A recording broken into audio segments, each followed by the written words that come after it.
In this segment, we're going to take a look at supply in the game. The first thing you want to know is your overall level, which here can be seen in the situation briefing. In this scenario, it's 100. Now this is a mock-up, this isn't an actual scenario. We're just looking at this so we can focus on supply. So this is really, really high. You rarely see anything like that. A normal level will be around 30. Supply is generated from supply points. There's two sides in each scenario, a red side and a blue side. And normally you can tell that easily by looking at this mini map down in the lower right corner, because some of the units are blue and some of them are red. In this one there's only a couple units, so you really can't see it. But generally it's real easy to tell when you look at this mini map which side you're playing, the blue side or the red side. Right now we're looking at the blue side, and you can see here is a blue supply point.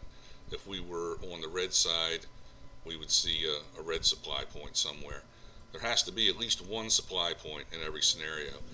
There's no way to scroll through supply points to find out where they are. You have to hit the space bar, remove the units from the map, and then you can scroll around the map and see where you've got supply points. And in this scenario, we got no other one. The only one we have for each side is in this upper corner.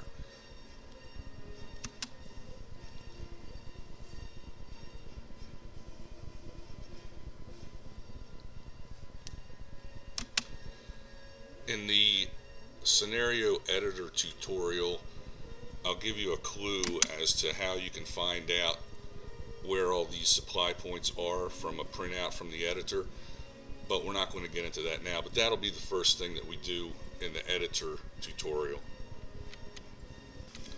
So in the game, the supply is distributed from these supply points at the rate that we were looking at here, 100 each turn at the beginning of each turn.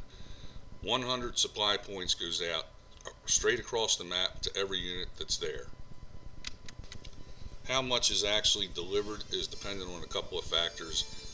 Weather and enemy interdiction are a couple. But let's take a look at some units at first here that can influence that supply level. One would be a headquarters unit. A headquarters unit that is in the same hex or adjacent to another unit will give a slight bonus. So they'll get a little bit more than they would normally get. And this unit here is a supply unit. Now it's not a supply point, it's a supply unit. It's the same as any other unit. It can have any type of equipment in here, any type of capabilities. The only difference is it has the supply unit icon.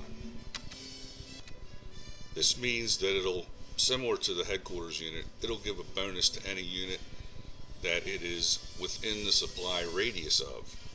Now, I know that's throwing a little bit more in, but there's a supply radius in each scenario. Generally, it's 4. That's the standard setting. If you have a supply unit, you can look at it and see right here, supply radius 4. If there's no supply unit in a scenario that you're playing, you won't be able to see this anywhere. You can assume it's 4, and if the designer has changed that for some reason, there's usually something that pops up in the briefing or something that's been put into the scenario description that describes that. But it's not really that important. You don't have to worry about it. It's just the radius that the game uses. Now we've got a button over here on the right that'll give us a display of this supply grid. Currently it's set only to show the supply grid and the hexes that are adjacent to friendly units. Let's reset that so we can see the whole thing. That's in game options, and it's this feature called no borders. Turn that off. It won't reset on its own. You have to scroll somewhere else, and now you'll see it. Now you can see the whole supply grid. This is the amount of supply that's being delivered to each hex at the beginning of each turn. In reality, the most supply that the game engine will give or distribute out is 50. So that's why I said this is overinflated, but just so that you can see the differences more clearly, as you get into different types of terrain, that goes down. Terrain affects it. The weather affects it. You'll have some muddy hexes in here somewhere, I think. Looks like maybe not. Over here in the wrong spot. But anyway, the weather and the terrain affects it, as you can see. Impassable terrain, like these alpine hexes, this guy's going to get no supply. Another impassable terrain is these water hexes. You can see no supply goes over there. And also across the water to maybe an island if you're making an amphibious attack, there's no supply transmitted between ports or on ships or anything like that. There has to be a supply point on the other side. Otherwise, when your units get there, they're not going to have any supply. And you can see the farther away you get from that supply point up at the top of the map, the more it goes down. And it bottoms out at this 25 level. Now, like I said, we're overinflated starting at 100, so it's a lot higher than you would normally see. This line that you see running through here is the ownership line. This is the red side's ownership, and this is the blue side's. So there's no supply delivery going to happen in this area. Units that can trace a supply line are considered to be supplied. As you can see here, this one is supplied. Units that cannot trace a supply line are known as unsupplied. Units that are unsupplied aren't eligible to get any replacements, and if they're eliminated while unsupplied, all of their equipment is permanently lost. Nothing gets recovered or repaired. Rail lines transmit supply at 100% as long as the rail line is intact and connected to the supply point. Roads don't do the same thing. You can see here on this road, the supply starts going down after it gets beyond that radius of 4 that we were talking about earlier. You can see that as we were talking about the supply units raising supply within the radius, that the supply starts dropping down, but closer to this supply unit, the supply is higher than it would normally be at that range because of the supply unit.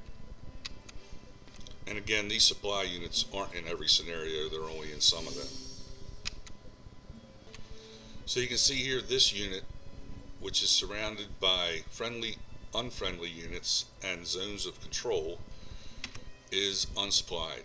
It cannot trace a supply line through an enemy unit or through a zone of control back to get any supply, so he's unsupplied. Now let's talk about a couple of situations that aren't common but do occur. So here we have a friendly unit that's deep in enemy territory, as you can tell, and you might assume he's unsupplied, but no, he is supplied. And you wonder how? Well, in OPART you can still get supply unless you're surrounded by these enemy units or zones of control or by the impassable terrain that we have up here.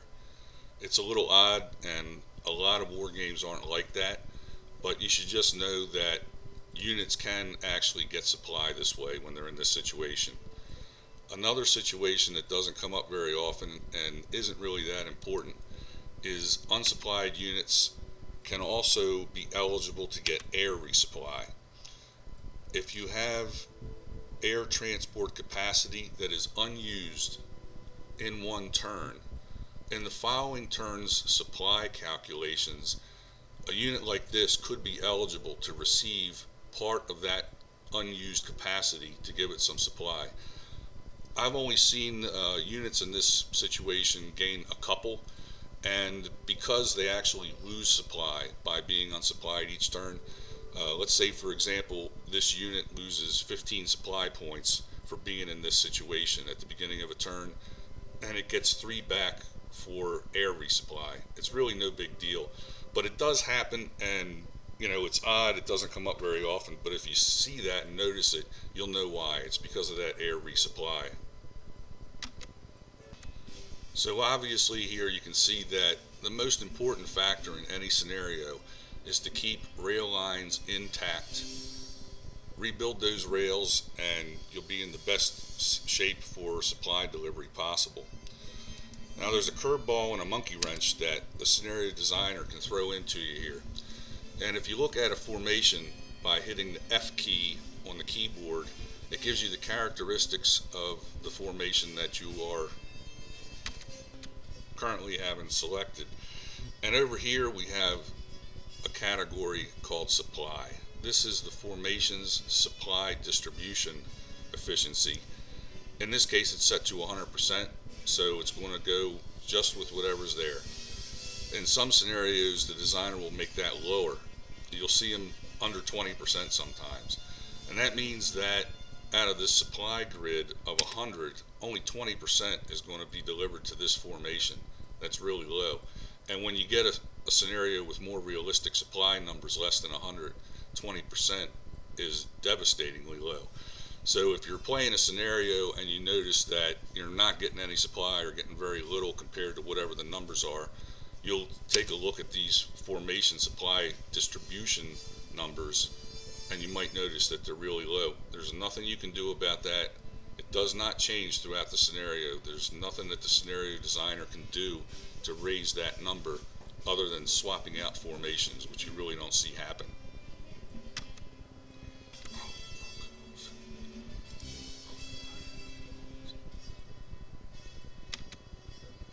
Sorry, I just lost my place there. Anyway, another thing to be aware of is supply points that are in enemy controlled hexes are not visible.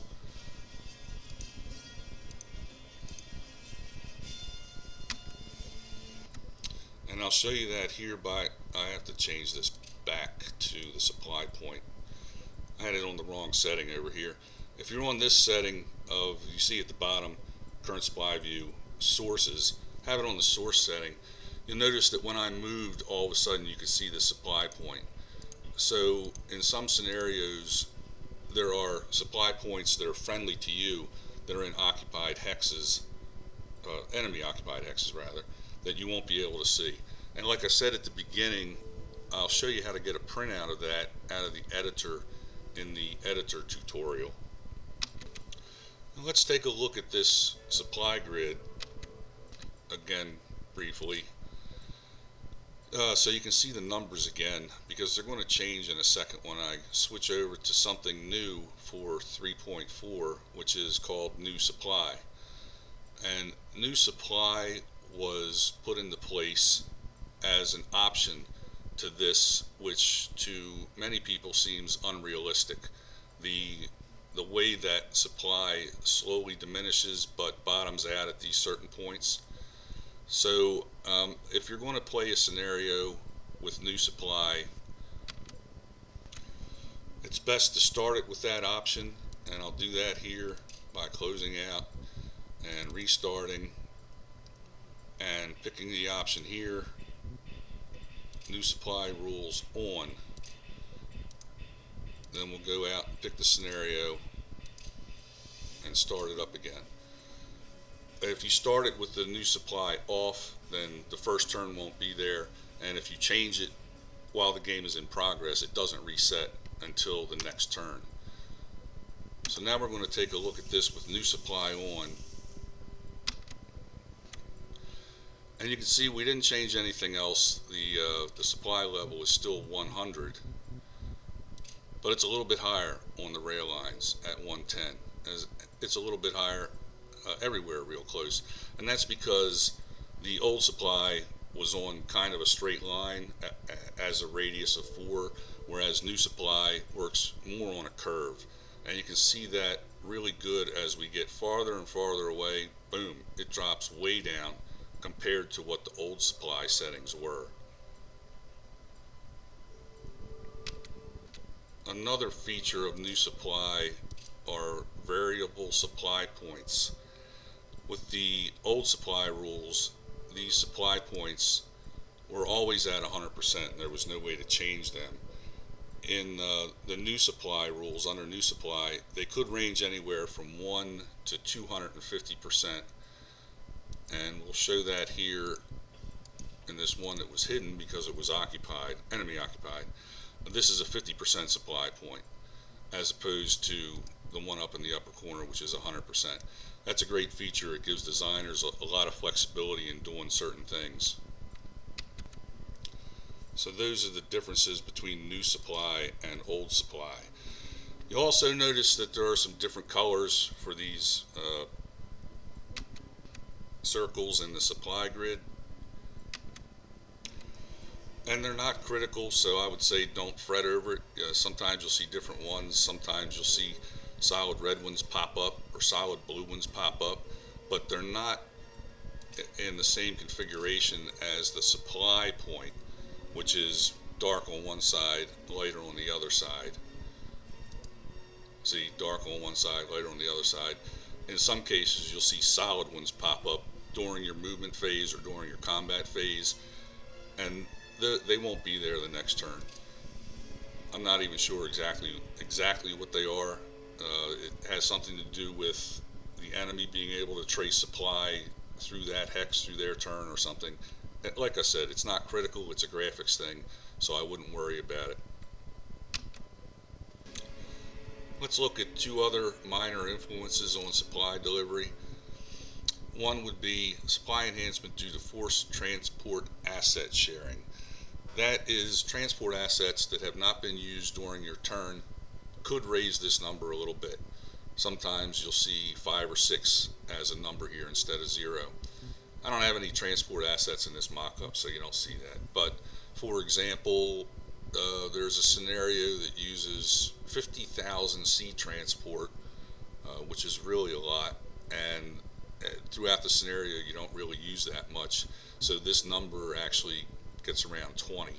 That raises the stockpile level by whatever number this is.